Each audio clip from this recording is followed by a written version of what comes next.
100 लोगों से आपको शेयर करना है, और ना सिर्फ शेयर करना है, आपको शेयर करने के बाद में उन लोगों से बात करनी है, इस मुद्दे पे चर्चा करनी है। यह एक महाअभियान है जो आज आपके लिए चलाया जा रहा है। मैं आपको छोटी छोटी 4 क्लिप्स दिखाता हूं, इनको देखिएगा, फिर यहां पे पूरी कुंडली में आपको समझाऊंगा। एक बार पहले यह वीडियो देख लीजिए।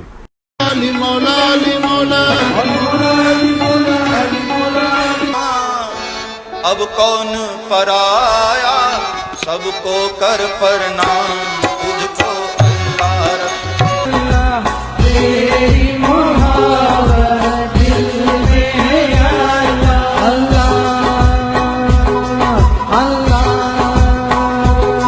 गीता और कुरान आपस में कभी नहीं लड़ते, पर जो इनके लिए लड़ते वो इनको कभी नहीं पढ़ते। जिस समय नमाज पढ़ी जाए तो हम भी प्रयास करें कि अपनी भागवत बंद करके 5 मिनट के लिए उनके लिए हम अल्लाह को प्रणाम करें। क्या जाता है, क्या फर्क पड़ता है। भीगा भीगा मौसम भीगा भीगा, मौसम भीगा भीगा, बिनती मैं तो गिरा, मैं तो गिरा, मैं तो गिरा, सूरत ऐसे बाबाओं की सारी कुंडली लेके बैठेंगे, और जब तक इस मामले का कोई कंक्लूसिव एंड नहीं हो जाता, हम लोग इस अभियान को नहीं रोकेंगे। हमने शपथ ले ली है। अब मैं आपको बताता हूं हुआ क्या था। कुछ दिनों पहले इन देवी जी का जब ये वीडियो वायरल हुआ मार्केट में कि वो व्यासपीठ पे बैठ करके बोल रही हैं कि जी नमाज के वक्त पे अपनी भागवत रोक लो और हाथ जोड़ के अल्लाह को प्रणाम कर दो, तब मेरे भाई अंकुर आर्या ने एक वीडियो बनाया था और एक छोटा सा सवाल मैडम से पूछा था कि मैडम आपको ऐसा कहने का हक किसने दिया, आप व्यासपीठ पे बैठ करके अपनी बात करो ना। अरे आप लोग पैसे लेते हो भागवत कथा के, आप लोग पैसे लेते हो राम कथा के, और भगवत कथा के राम कथा के पैसे लेने के बाद में गुणगान कर रहे हो किसी और का, वहां पे कर रहे हो डमडम डीगा डीगा मौसम भीगा भीगा। इन भैया को तो ना एक टोपी भेजते हैं तो लगता भी हिमेश जैसा ही, कौन सा बापू चिन्मयानंद बापू है, और इसको बोलेंगे जा भैया तू इंडियन आइडल में जा, और वचन देता हूं भैया मेरे सुन लो, चिन्मयानंद बापू बापू जो भी तुम हो, शुभम मंगला तुम्हारे को प्रॉमिस करता है तुम जाओ इंडियन आइडल में, टोपी मैं तुम्हें भेजूंगा, और सुनो वोट तुम्हारे को हम दिलवाएंगे। सबसे बड़ा नेटवर्क सोशल मीडिया पे अपन लोगों का है, चिंता मत करना, तुम्हें हारने नहीं देंगे। लेकिन भैया व्यासपीठ पे बैठ करके डम डम दिगा दिगा मौसम भीगा भीगा ये नहीं करने देंगे, तुम्हारे को वहीं पे रोकेंगे। इस वीडियो को पूरा मेरे साथियों जरूर देखिएगा, और याद रखिएगा इन लोगों को आज के बाद में अगर आपने व्यासपीठ पे ऐसा करते देख लिया तो ये हम सब की हार होगी। हमें इनको रोकना है, कैसे रोकना है वो मैं आपको सारा बताता हूं अभी। खैर चिन्मैया को बाद में निपटते हैं, पहले मैं देवी जी पे आता हूं। तो देवी जी ने जब ये वीडियो बनाया उसके बाद में अंकुर ने आपत्ति उठाई, और आपत्ति के बाद में देवी जी ने अपनी सफाई देते हुए एक वीडियो रिलीज किया, तकरीबन 30-35 मिनट का वो वीडियो है। उस वीडियो के सारे पॉइंट्स भी हमने यहां पे लिखे हुए हैं। वो अपनी सफाई में खुद ही फंस गई हैं। उन्होंने क्या बोला, उन्होंने ये नहीं बोला कि हाँ जी मुझसे गलती होगी, मेरे को ऐसा नहीं करना चाहिए था। वो कहती है मैं तो सर्वधर्म संभाव में यकीन करती हूं। तो दीदी सर्वधर्म संभाव की आप बात कर रही हो, आप क्यों हिंदुओं को पागल बना रही हो? सर्वधर्म संभाव क्या सिखा रही हो? सर्वे भवन्तु सुखिना, जब सर्वे भवन्तु सुखिना की परिकल्पना हुई थी, जैसा कि मेरी छोटी बहन का वीडियो है कल वाला आयुषी राणा का, उसने कितना अच्छा समझाया। बिल्कुल सही कह रही है कि जब ये सारी बातें हुई, वेद हुए पुराण हुए, धरती पे एक ही तो धर्म था, सत्य सनातन धर्म, तो आप क्यों हिंदुओं को मूर्ख बना रही हो कि हम कहते हैं हर धर्म का सम्मान करो? अरे हर धर्म का सम्मान आप करती रहो, चलो हमें उसमें भी आपत्ति नहीं है, पर अपने धर्म का अपमान मत करो। आपने अपने वीडियो में यह बोला कि कुछ हिंदू नाराज हैं कि दूसरे के धर्म का सम्मान करके हिंदू धर्म कमजोर है। नहीं मैडम, किसी ने नहीं कहा। आप सारे वीडियोस निकाल लो, आ जाओ आमने सामने बैठते हैं, या तो हमें बुला लो या हम आपको बुला लेते हैं, आमने सामने बैठेंगे, अभी चीजों की सफाई कर लेते हैं। किसी ने नहीं कहा है कि किसी और के धर्म का सम्मान करके हमारा धर्म छोटा रहा है। हमने ये बोला है कि हमारे धर्म का अपमान करके हमारा धर्म छोटा हो रहा है। और आप क्या झूठ बोलती हो? रावण नहीं मार पाया, कंस नहीं मार पाया, हमारे धर्म का कोई नाश नहीं कर सकता। कितना झूठ परोसोगी मोहतरमा? आपको याद है अफगानिस्तान नाम सुना है, पाकिस्तान नाम सुना है, बांग्लादेश नाम सुना है, कश्मीर 5 लाख 7 लाख हिंदू वहां से मार मार के भगा दिए। क्या वो धर्म का नाश नहीं हुआ? क्या अफगानिस्तान में धर्म का नाश नहीं हुआ? क्या पाकिस्तान में धर्म का नाश नहीं हुआ? क्या बांग्लादेश में धर्म का नाश नहीं हुआ? केरल में, बंगाल में? अरे इतनी दूर की छोड़ो, मैं आपको बोलता हूं जहां आप रहती हो अपने पड़ोस में झांक के देखो, जहां मैं रहता हूं मेरे पड़ोस में झांक के देखो, वेस्टर्न यूपी में देखो, दिल्ली में देखो, हरियाणा में देखो, कहां धर्म का नाश नहीं हो रहा है। आप क्या ये झूठ परोस रही हो कि सत्य सनातन धर्म तो कभी मिट नहीं सकता? अरे सिमट सिमट के हम इतने छोटे से भूभाग में आ गए हैं। अखंड भारत, अखंड हिंदुस्तान, जहां पे पूरा का पूरा वैदिक भारत था, वहां पूरे के पूरे 12 पासपोर्ट बन गए। हमारी अपनी धरती पे जाने के लिए पासपोर्ट लेने पड़ते हैं आज। आप क्यों झूठ परोस रही हो? हमारी शिकायत इससे है कि व्यासपीठ पे बैठ करके जो आप झूठ परोसती हो, और आपने सबसे बड़ा झूठ क्या बोला व्यासपीठ पे बैठ करके? एक आप ही का झूठ है, आपके सारे वीडियोस हैं, यहां पे चला नहीं सकते, वीडियो लंबा हो जाएगा, इसीलिए मैं कह रहा हूं कथा जिहाद, ये हैशटैग पे क्लिक करिए, इनके सारे वीडियोस आपको मिल जाएंगे। ये मोहतरमा व्यासपीठ पे बैठ के क्या बोलती है? गीता और कुरान के लिए वो लड़ते हैं जो इसको कभी नहीं पढ़ते हैं। हा, तालियां तालियां तालियां, बहुत सुंदर। ये मैडम फिल्मी डायलॉग जो है ना, और ये व्हाट्सएप के जो मैसेजेस होते हैं, ये व्यासपीठ पे पढ़ने की चीजें नहीं होती। ये बंद कमरे में ना सखी सहेलियों के साथ में कर लेती तो बहुत अच्छा होता, लेकिन आप व्यासपीठ पे बैठ करके क्या ज्ञान पेल रही हो कि जो लोग गीता और कुरान के लिए लड़ते हैं वो इनको कभी नहीं पढ़ते हैं। तो मोहतरमा, आपने नाम सुना है अंकल बगदादी का? आपने नाम सुना है मौलाना मसूद अजहर का, ISIS का, लश्कर तैयबा का, हिजबुल मुजाहिदीन का? ये लोग चाचा चौधरी की कॉमिक्स पढ़ के लड़ रहे हैं शायद, है ना? तो वो आप क्यों नहीं बता रही है इन्होंने क्या पढ़ा है? आपने आधा झूठ आधा सच बोला है। आधा सच ये सही है आपका कि कुछ लोग गीता नहीं पढ़ते हैं, और जो बेचारे श्रीमद् भागवत गीता नहीं पढ़ते हैं वो बेचारे हिंदू, वो बेकसूर हिंदू, वो नादान हिंदू आप जैसों के झांसे में फंस जाते हैं। आप जैसे झूठे कथावाचकों के चक्कर में ऐसे ऐसे कथावाचक जो कि व्यासपीठ पे बैठ करके डम डम डिगा डिगा खेल रहे हैं, इनके चक्कर में फंस जाते हैं। मैं कहूंगा वाकई गीता को पढ़ना बहुत जरूरी है, लेकिन आप ये झूठ नहीं बोल सकती कि गीता और कुरान को लेकर वो लड़ते हैं जिनको कभी नहीं पढ़ते हैं। तो बता दो ना, ये इस्लामिक स्कॉलर जो है पूरी दुनिया में दीन के इल्मी, ये मस्जिदों के बाकायदा मौलाना है भैया। अगर मैं झूठ कह रहा हूं तो साबित कर दो, नहीं तो मैंने तो आपको झूठा साबित कर दिया। अब आप एक वीडियो बना के मुझे झूठा साबित कर देना अगर आप में दम है तो, लेकिन आप नहीं कर पाएंगी। मैं आपको फिर चुनौती देता हूं, आमने सामने बैठ के एक बार बात कर लेते हैं। लेकिन उसके बाद में आप क्या करेंगी?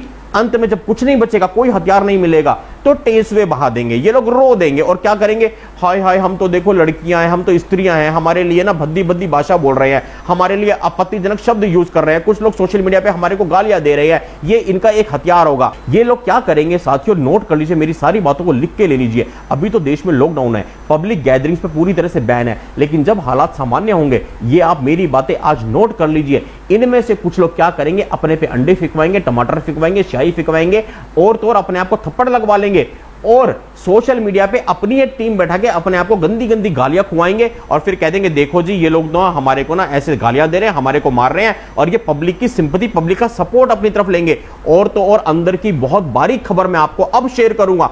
अब साइबर सिपाही अपने असली रूप में आने वाला है। मैं आपको बताता हूं कि 72 घंटे में, पिछले 96 घंटों में हमारी टीम ने क्या किया है। इनके सेक्रेटरी, इनके PA, इनके business manager, yes yes yes, ये सारे के सारे कथावाचक जो है ना, ये एक इंडस्ट्री है। इनके भी सेक्रेटरी होते हैं, इनके भी PA होते हैं, इनके ना मैनेजर्स होते हैं, बिजनेस मैनेजर। उनके क्या क्या नाम है अगर आप सुनोगे ना, यकीन नहीं कर पाओगे कितने उसमें, मैं क्या बोलूं, नहीं बोलूंगा अभी। और तो और इनके जो वो असिस्टेंट है, इनके जो वो मैनेजर है, उनके जो सेक्रेटरीज है, उनके जरिए भी हमें बहुत सारी बातें मिल रही हैं। अब ये देखो ना, लाला घनश्याम दास जी कौन है, लाला अपने ये क्या बोलते हैं, सावरमल सेठ कौन है, महेश्वरी जी कौन है, बंसल जी कौन है, अग्रवाल जी कौन है, आपके कोठारी जी कौन है, ये सारे के बहुत सारी चीजें मिल गई है। इनके जो प्रोग्राम्स होने वाले थे, लॉकडाउन अचानक से देश में हो गया, ये इनके कुछ प्रोग्राम है जो आने वाले दिनों में हो सकते हैं लॉकडाउन खुलने के बाद में। पूरी की पूरी टीम वहां पे लगा देंगे। हम ये पुरजोर कोशिश करेंगे लोगों से बात करके कि इनके वो प्रोग्राम्स तब तक ना किए जाए जब तक इनको अपनी गलती का एहसास ना हो। लेकिन मेरे दोस्तों, हम लोग बहुत बोने लोग हैं। आपने वो पिक्चर देखी है, ओह माय गॉड, किस तरह से परेश रावल, वो कांजी सेठ बेचारा अकेला पड़ गया था, अलग पड़ गया था, अलग थलग हो गया था। ये सारे के सारे इतने बड़े मगरमच्छ हैं, ये हमारे को ही धर्म का दोषी बोल देंगे, हम ही अकेला कर देंगे। लेकिन उस पिक्चर में उसके पास में भगवान श्री कृष्ण थे, अक्षय कुमार के रूप में। मेरे अक्षय कुमार, मेरे श्री कृष्ण, आप लोगों को, मेरे को आपका भरोसा है। मैं इस वीडियो को बनाने से पहले यह मान चुका हूं कि हम ये लड़ाई हार चुके हैं। मैं इस वीडियो को बनाने से पहले यह मान चुका हूं कि इस जंग में हम कहीं नहीं टिकते हैं। लेकिन मेरे को एक भरोसा, एक विश्वास आप में दिखता है मेरे दोस्तों।